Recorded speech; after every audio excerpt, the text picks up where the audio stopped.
A teenager is dead after two suspects beat him and left him unconscious in the middle of the road, and then two cars ran over his body.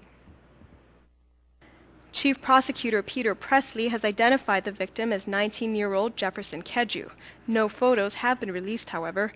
Public Safety Information Officer Jason Tarkong says the incident occurred on Middle Road in Garapan just before midnight on January 1st.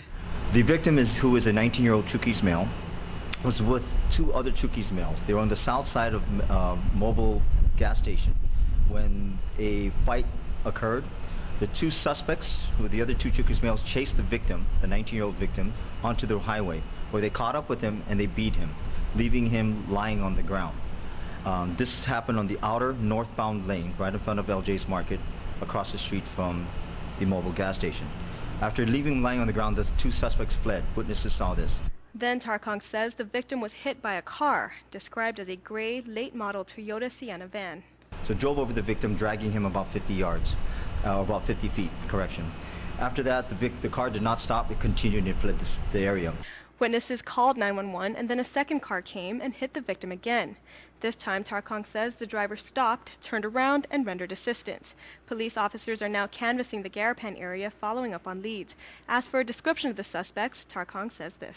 They do believe they're in the late 20s. We don't have the details as far as clothing, but we do have some leads on what we're going on. We do believe that there were video surveillance from certain establishments around that might have caught the suspects before and after the crime was committed. So they were last seen running towards Upper Mia.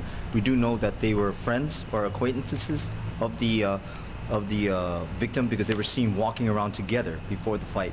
And after the fight occurred, the two suspects were chasing the victim across towards the Upper Mia area. Again, they are Chukis males, so it pretty much narrows it down to a certain group that we're looking at and we're familiar with. So Tarkong says police are also looking for the driver of the gray Toyota van that hit the victim and kept going. The victim suffered multiple injuries that included head trauma, deep lacerations, and fractured bones. He was pronounced dead at the hospital at about 3 o'clock this morning. Tarkong says an autopsy will be requested. Anyone with information is urged to call 911 or Crime Stoppers at 234-7272.